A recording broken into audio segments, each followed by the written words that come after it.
I could not have written this play 20 years ago. I had not earned the right to do this until I'd had these experiences, that I have this perspective, that I have wisdom, and that I can step back and look at these stories and learn what the lesson was. There are opportunities for our work and careers everywhere, if you know where to look. That's easier said than done, especially in our fast-paced and constantly changing world.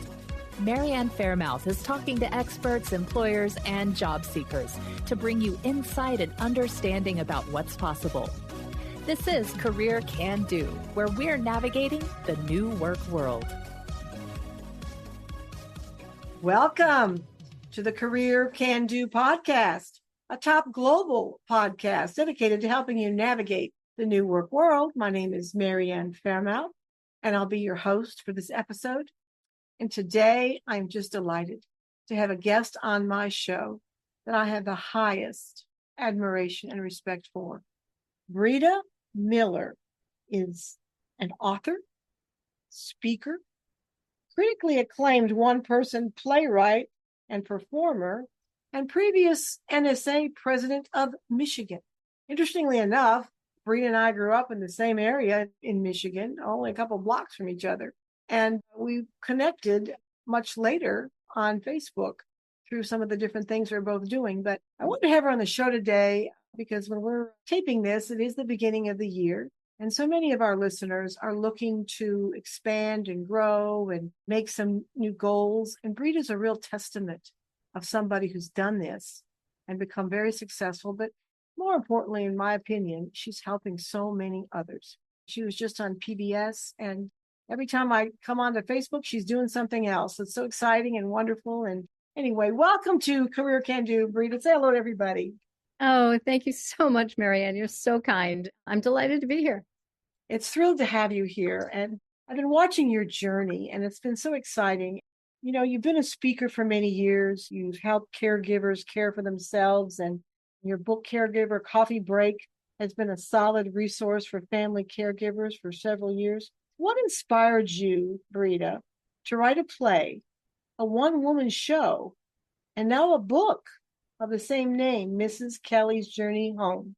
Well, I was doing what I have been doing for the last decade or so, speaking to organizations that realize that their employees are often torn between the responsibilities of caring for aging parents and being successful employees, and to help organizations find resources to help these caregivers during this really difficult time. So I was doing some storytelling. I had done a story on a local, The Moth, which you may be familiar with. It's a storytelling program on NPR.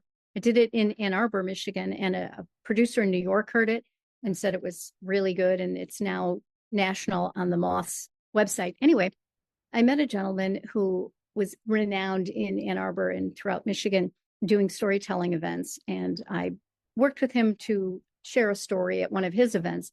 And he looked at me and he said, Breeda, I want to say 3 words to you. My first thought was, he's going to tell me, please stop talking. But no, what he said was, one woman show. And I looked at him and I said, what?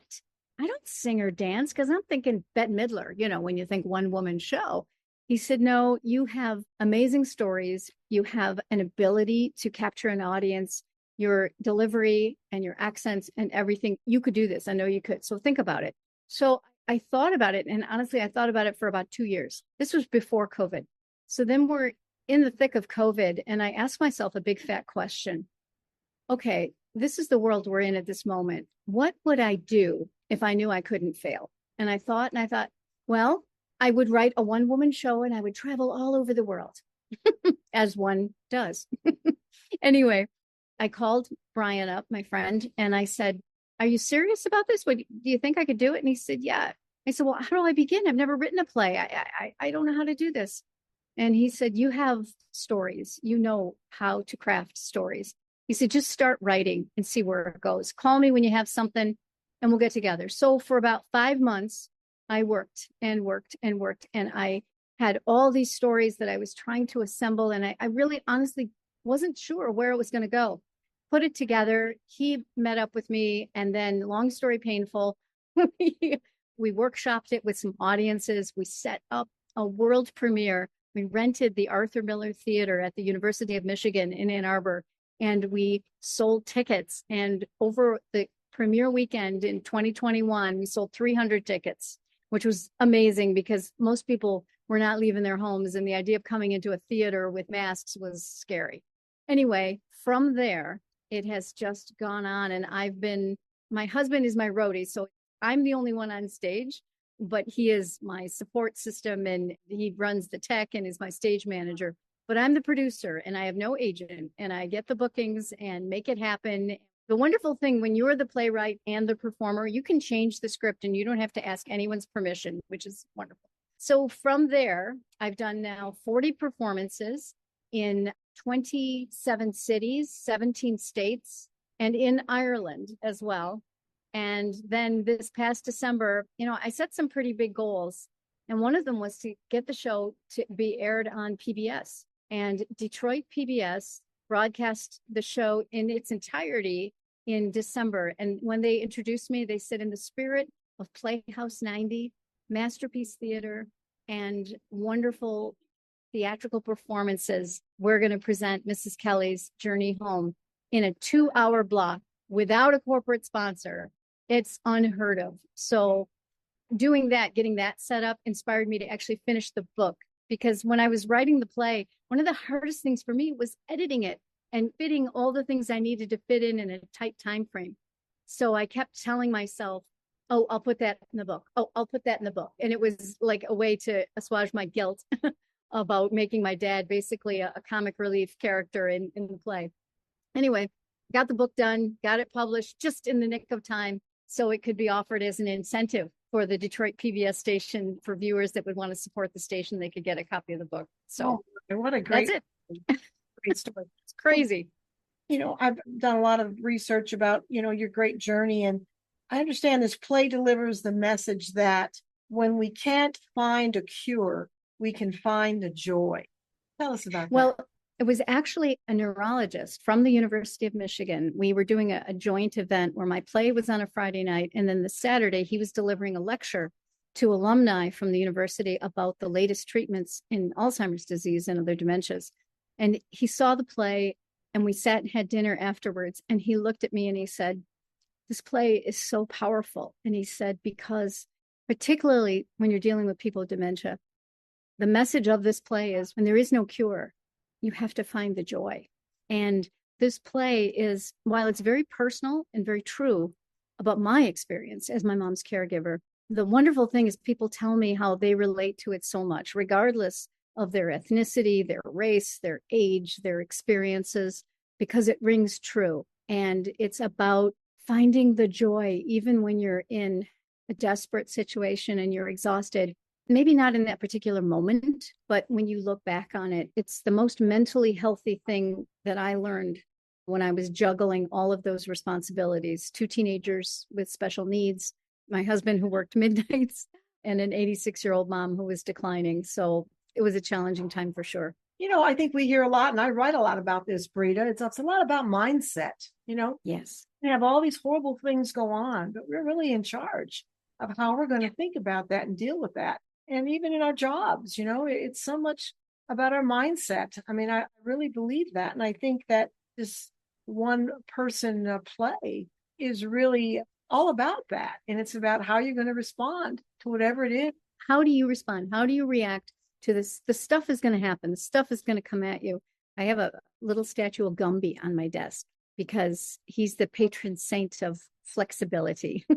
I like to say, blessed are the flexible, for they shall not get bent out of shape. And when you're dealing with being a caregiver, when my mom was having a hard day, I realized when you care for someone with dementia, it's kind of like being a day at the improv, right? But without the applause, because I didn't know what state of mind or what era or what age or what thing she was going to be fixated on at any given time.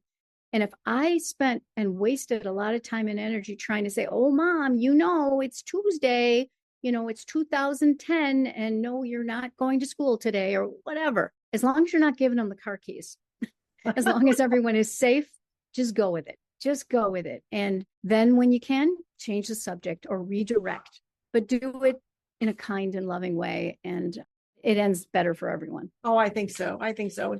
I think when we can take the experiences we've had, Breeda, learn the lessons from them, but then more importantly, turn those into helping others. All right. I think everybody wins. We win. Absolutely. Feeling that we are contributing to the greater good. The people around us are getting some information that can help them cope. And I think it's a win-win for everybody. But you've done so many things and you've been so successful. But Breeda, tell our listeners, what was the hardest part in doing all of this for you? Well, getting started was really hard because I second guessed myself. I thought, I don't have any business doing this. I've never done that. I'm not trained. I'm not, blah, blah, blah. All the reasons I couldn't do it. And then I just thought, well, the worst thing can happen is it's not very good and it doesn't go anywhere, but at least I tried. And the hardest thing, though, for me, once I started writing and gave myself permission to just write, don't judge, just write. Anne Lamott, the great thing of having a crappy first draft. That's what you have to give yourself permission to do that so that you can get better. But the thing that is mind-boggling to me, to my director, and to most audiences is that there's no teleprompter.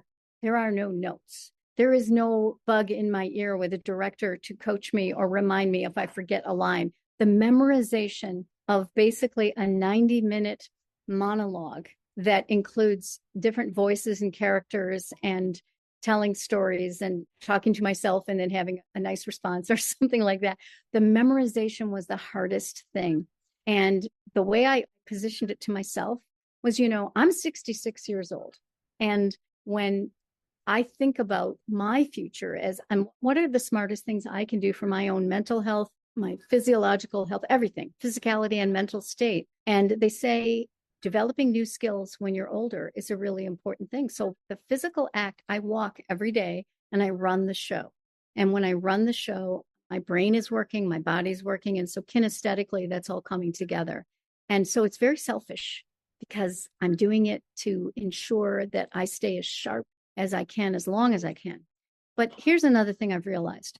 I could not have written this play 20 years ago. I had not earned the right to do this until I'd had these experiences, that I have this perspective, that I have wisdom, and that I can step back and look at these stories and learn what the lesson was. There's a very powerful story. I think of it as the pie that nearly killed me. So it's a story about my mom wanting to make an apple pie and me resisting it because I'm not good at pies. I don't do pie. I don't even like pie.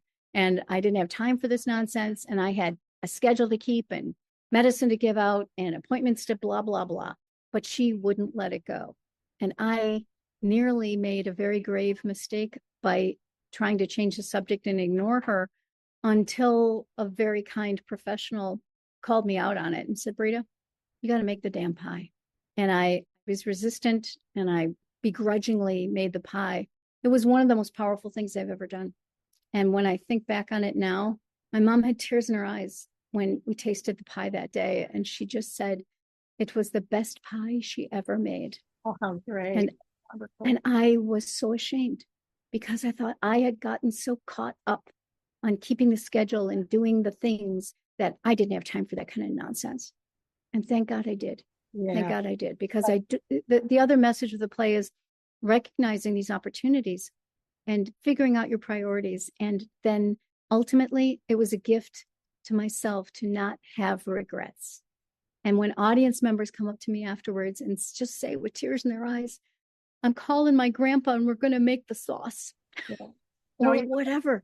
Yeah, it's funny you say that, because the last time I saw my mother, she wanted to do something. She was at a hospice and it was near the campus of Northwestern University. And she wanted to do something that I thought was just crazy, but I did it with her. And anyway, it's a little bit off color, but my mother got so much joy out of it, and it wasn't anything horrible. But I guess in line with what you're saying, sometimes it's okay to do something that we might not think is the right thing if that person is really that important to the other person, and it gives them that joy. And I know that she died a week after that, and I'll never forget that, because I was really almost not going to do it, but I did. It was so important to her. And, the other thing is so exciting Breeda, you performed this play. How many cities did you say? 37? Yeah, In Ireland. I have to redo the math because I did it. I calculated it all up, That's mid-time wonderful. last year. In It's Ireland. amazing. How'd you get to go to Ireland and do it in Ireland? I know your mother's from Ireland, right? Yes, my parents, well, the story is my parents' emigration from Ireland to Michigan and how they became American. So Act One is getting to know the Kelly family and all the lessons they learned. And what's great is that it was a specific experiences to my Irish American family, but my friends who are Polish and Italian and African, whatever they might be, they said, we had the same thing. We went through the same thing. I remember those kinds of experiences, which is great. But getting to Ireland was a dream that I had, and it was the most terrifying thing because here's a rule I want to tell you that if you're an American and you go to Ireland, please do not ever attempt to do an Irish accent. Please, it will not end well. And I really, not kidding.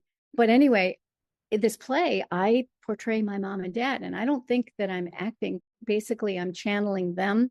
And the great compliment my husband gave me in early days when I was rehearsing and doing a bit with my mom, he was in the other side of the house and he walked in and he said, Breeda, I swear to God, I thought your mother was in this room because my accent and what I was saying sounded just like her. Anyway, so this is a cool thing. It's about networking, and it's about always thinking that maybe somebody knows somebody who might be interested in doing what I'm doing, right? And so during COVID, I did a couple of presentations to the National Speakers Association has a sister organization, or it's called PSA, in the UK and in Ireland.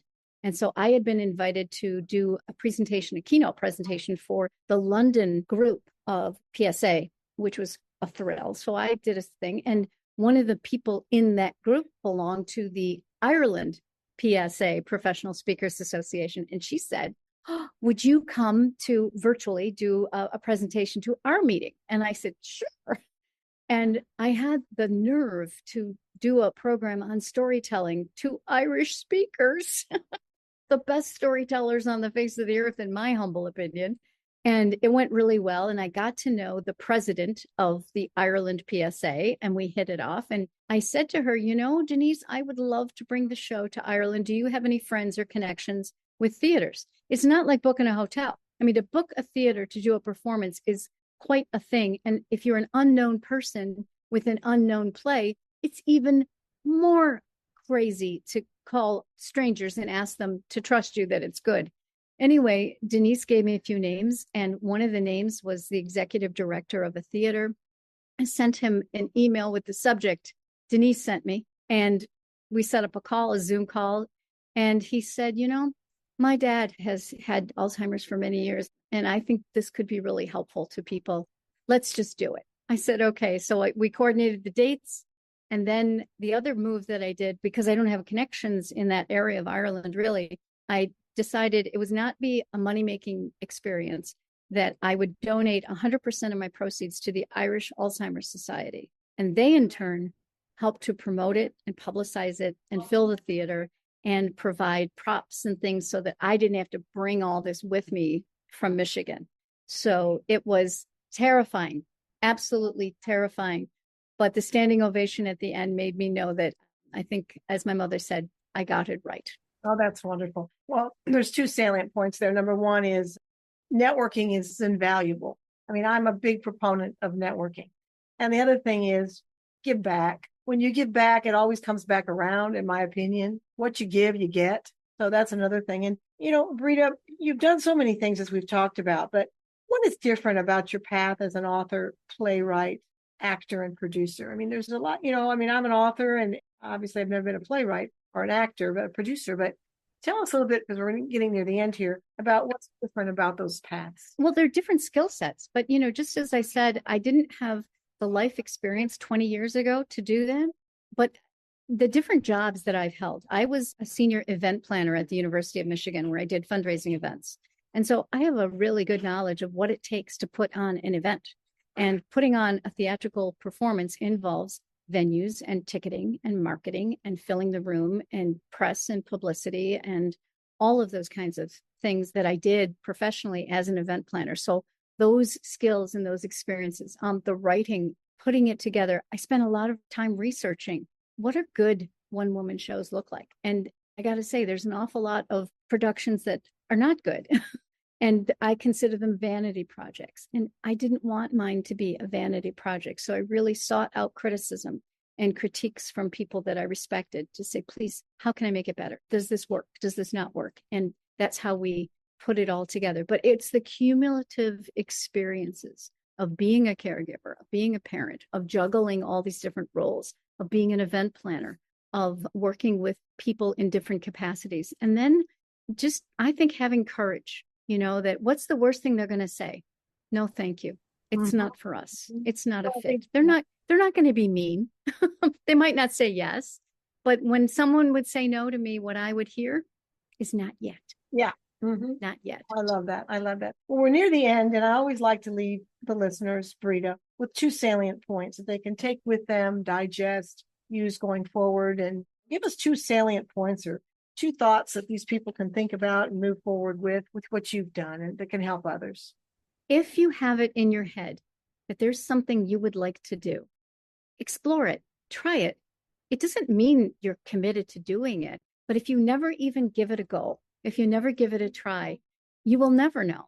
And I think one of the saddest things, and one of my goals in life, is to do everything I can to not have regrets and make the effort, make the phone call, keep going. I can accept a no. I can. It just means I have to find a different way. Or maybe it's not the right thing for me, and that's a lesson I need to learn. So number 1, have courage.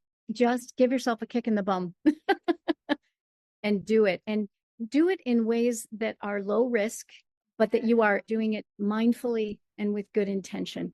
And you never know where that journey will take you. I have to tell you, I have to pinch myself to stop and think, I did what?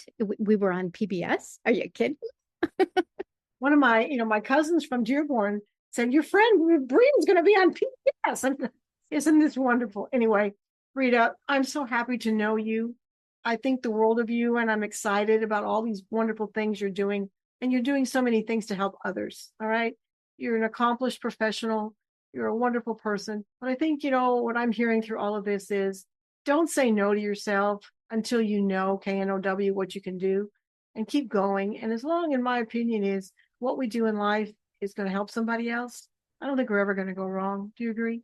Absolutely. Absolutely. And if anybody has a connection to a local PBS station, my program, Mrs. Kelly's Journey Home, is available.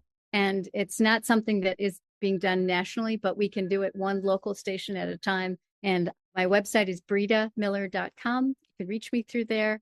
And there's some video clips of the play and more scoop and inside story about what's going on with all this. So it's a great time. And I've never been more delighted with my life than I am right now. Well, that's wonderful. Well, all this information will be on my website as well, Faremouth.com. Breeda, thank you so much for taking the time today to be on Career Can Do. We're out of time now, but you can download us on all major podcast channels, and we'll see you all next time. Bye-bye. Thank you, Breeda. Thank you.